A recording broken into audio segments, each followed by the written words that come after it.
Hi, good evening. I'm going to talk to you about my adventures in a flying car last year. The plan was hatched in a tent on the side of Himalayas. Uh-oh. Anyway, it was, I was in a tent with a cup of tea, and the chap in the tent next to me, Giles Cardozo, said, I do believe I have the blueprint for a flying car. So I thought, that'd be brilliant, Giles. My job, therefore, was to raise £200,000 in the middle of a recession in order to build the first prototype and organize and lead the first test drive, so to speak, of the Sky Car. Sorry about that, technical problems. I was just going to describe the journey, which was a journey from London to Timbuktu in Mali, going through, obviously, France, Spain, across the Straits of Gibraltar, through Morocco, over the Atlas Mountains, into Western Sahara, doing a sharp left east into the heart of Mauritania, and then down into Timbuktu across Mali border. I had a fairly ropey and dodgy set of expedition team members that included Giles, the designer, a couple of mechanics. I was a test pilot, trainee doctor, guy who sculpts cars, a bloke who guides ships up the Thames, a businessman, a film director, a paramotorist, and a glamorous lawyer. We left London on the 14th of January last year, a blaze of glory, a few flashing light bulbs from the press pack. And it did occur to me that one night's stay at the Sheraton Parks Hotel was equivalent to 5 weeks' cost of staying in Africa.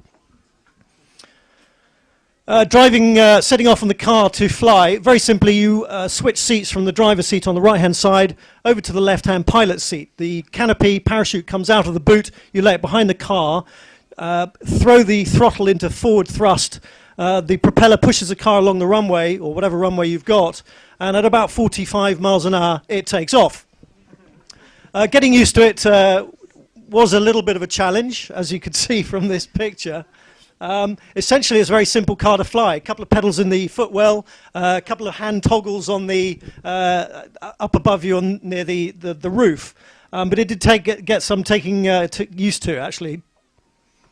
The convoy we had included, obviously, the Sky Car, Tim on his off-road motorbike, and a couple of big trucks, a MAN truck and a Mercedes Unimog. We did have to stop quite a lot for sort of suspicious noises and repairs en route, which didn't augur well for sort of future flying. The crux move of the expedition was an attempt by me, rather foolishly, I think, to attempt to fly the Straits of Gibraltar. 32 kilometers of open shark-infested waters. The first attempt ended in the sea, and the second problem with my canopy, I had to make an emergency landing on the sand. The third attempt, however, was reasonably successful until my GPS packed in, batteries died. We had lots of problems, had half the team in Africa trying to tell me where to go, had no idea, so I found a heliport in Suta in North Africa, who had actually forbidden us to land there. But I did an emergency call and went in anyway, promptly arrested. Somebody said there are few places as forbidding or entrancing as the desert, and the Sahara, the world's largest, has long been a magnet for a succession of explorers, hopeless romantics, quacks, and assorted misfits. That kind of about summed up me and my team. And we had fantastic fun, to be honest, in the 2,000-kilometer stretch of the empty court of the Sahara Desert. Sky Car was in its element. The boys on the KTM off-road motorbikes were having a great time. Unfortunately, the guys in the trucks spent most of their time digging their vehicles out, and we'd have to double back quite often to dig them out. I came across this nomad about 800 miles from the middle of nowhere, and he had some camels, some sheep, some goats, and a donkey. He was quite shy, but I suppose you would be if you hadn't seen anybody for 5 weeks and suddenly our mob turned up. We did offer him some money for one of his goats, which he summarily executed with a very blunt knife. Poor creature. He did show us a very interesting technique of how to gut, skin, and disembowel the creature and then put it back in its own skin for onward transport to avoid the incessant flies. For me, one of the greatest times of the day was actually the campfire at night. We've done our admin and maintenance on the vehicles, and then just putting the meat into the poiki. This is a great thing. Throw everything in there, stick it on the fire, listen to Gilo on the twinkling strings of the guitar, and we'd have a fantastic evening before heads down. Flying in the desert was absolutely stunning and fantastic, and you would find yourself at 500 feet floating around on the way somewhere and looking at herds of wild camels below. Not something you can get in Maidenhead.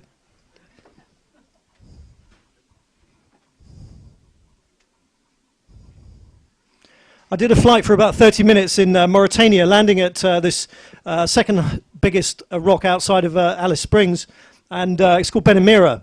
I landed 2 kilometers away from this village, and shortly thereafter I could see the whole village running, sprinting towards us to greet us. Hopefully no members of Al-Qaeda, although this chap did look remarkably dodgy. He did say, "We've been expecting you." He'd seen us depart on the TV and some CNN satellite dish. Giles had a bit of an accident with a tree. The unluckiest bird in the world was sat minding its own business and was lying dead on the ground when I got there. Giles was fine, but unfortunately the bird didn't make it. The Malian people I found absolutely fantastic. Always a ready smile, an offer of a drink. They would want to show us around their homes. Obviously these people live in complete sort of utter poverty, and yet ready to share anything with us. Really fantastic experience going through these countries.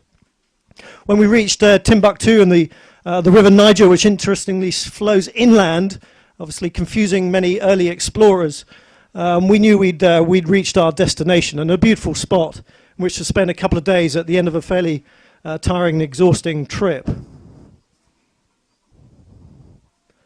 43 days, 9,000 kilometers, 27% off-road, 7 countries. My team was certainly tired, dirty and thirsty, but what an adventure. Thank you very much.